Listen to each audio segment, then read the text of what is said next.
How you doing, YouTube? Matt Massa Beer Reviews back with yet another review. A mystery beer from my boy Jerome.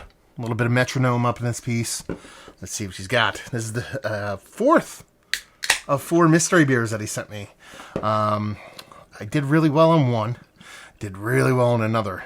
And the last one I was a bit off on, but I'm still okay with. We'll see how this one plays. Classic mystery beer styling. And what does that look like? I don't know. It looks like doesn't look like beer. It kind of looks like apple cider. So it could be a couple different things. Belgian leaning, could be sour, could be just a malt forward kind of ale, something along those lines. So knowing Jerome might be teetering towards a little bit of barley wine life. Let's get a nose. What is that? What is that? I don't know what that is. I want to say it's like somebody's Americanized Belgian.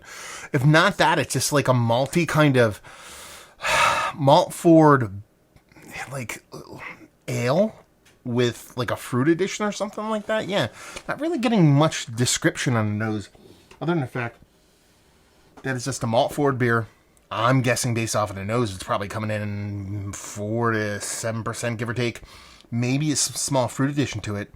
Really kind of unique. Not necessarily in a good or bad way, but just unique nonetheless. Let's dive in. Cheers.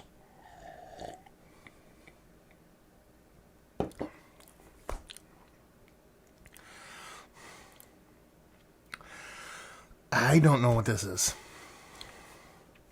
Is it so? It's got to be somebody's barley wine, but like a low ABV barley wine. Maybe like a imperial brown ale with like dates and figs.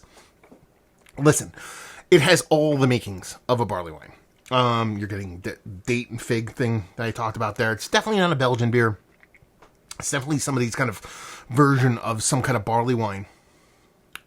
There's a little bit of spicy hoppiness, so you could even lean a little bit of American barley wine.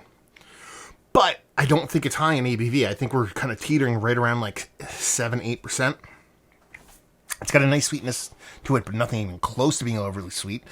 So you don't think it's that big of a beer just based off of that.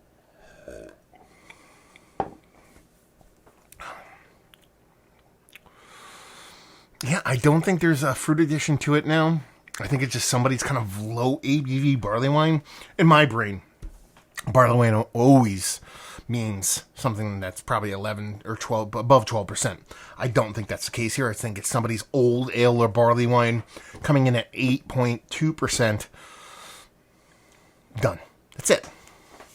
Let's see what this sucker has to offer. Yeah, see if we can get this nice little pull tab on there. And then we have Elementary, which is kind of funny because I think I guessed the Elementary beer in the last one and I was wrong. It is Bewizzle, and it is their barley wine style ale. What's the ABV on this? Okay, 10%. So it was a bit off in ABV. That's pretty much it. Usually give a little description on here. It says, easy to take yourself a bit too seriously, always quick to the point, trying to be erudite and poignant, but brevity is the soul of wit, and we like to crack wise once or twice. So consider this a basic barley wine, but nonetheless buzzworthy. We named it Bewizzle for reals. It's the Rizzle Dizzle with the Razzle Dazzle because of that and the other thing. So, yeah, I mean, it really is kind of like just a base low ABV barley wine. I'm 1,000% okay with everything I said. I mean, I was, 2% or a little bit under 2% off on the ABV, but it was really just kind of like an American, not an American barley wine, an Americanized version of an English barley wine at a lower ABV. I don't mind it at all.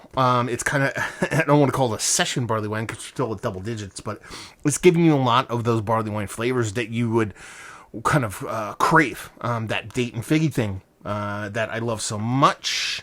Oh yeah, Elementary doesn't really date their cans. They date the 4-pack holders that come with the can. So don't really know how old it is. So Jerome, let me know what's what when it comes from the age on this one, but I think it's a really fun barley wine. I know I've had this before. I've been at Elementary several times. I know I've had this beer before, and I enjoy it quite a bit. And it's kind of like, again, it's not giving me the end-all, be-all barley wine vibes that I want, but it's doing it at a lower ABV than you typically get. not necessarily a bad thing, and really well made. Really nothing as far as flaws, especially when you get to that lowerish kind of 10% below ABV. Some of these malt forward beers can show a little bit of their flaws a little bit more easily. That's not the case here. Really well done. Nice kind of basic barley wine, as they say on the label, but not meant in a negative way. Is it one of the better barley wines I've had? It's fine. It's in the conversation. It's not towards the top, just because I like mine a bit boozier, a bit bigger, and definitely with some age on them. Value and availability, no idea. Jerome, let us know the deal on this one. I haven't seen this on shelves, not that I've been in shops often as of late. I'd leave you with, if you like what we like this beer, if you like a barley one, but you want something low ABV, maybe you want a whole can or two of them, this will do you proper. So there you go. Another review in the books. Hopefully you guys enjoyed it. Down there if you want to talk about it. Massive Beers if you want to check me out doing the social media stuff. Beer Massive. Want to check me out doing the whole podcasting thing. And hopefully you guys enjoyed the review. Hopefully enjoying a little mystery bee whistle right now. And hopefully see you next time. Cheers. Forgot to tip the glass.